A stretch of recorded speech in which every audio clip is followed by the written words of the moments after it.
یکی آمد پیش مجنون، ازش سوال کرد که چرا عاشق لیلی هستی؟ گفت چی؟ گفت چرا عاشق لیلی هستی؟ گفت چی؟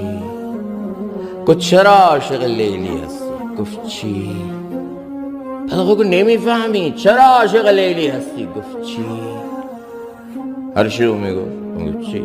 آخر نهایتا اون گفت چه کاری تو؟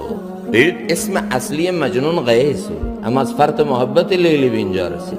عشق مولا کی کم از لیلا بود.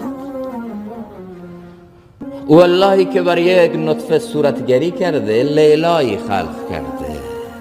صورتگری او بوده که این را آفریده و یکی مجنون او شده. مجنون اسم مستعار او بود، لقب بود، اسمش قیس بود، از فرط محبت لیلی. و آخر یکی کتککاریش کرد. بعد گفت چرا عاشق لیلی هست؟ چون لیلی خورده سیاه چرده هم بود. از این زیباترها زیادن. گفت چی؟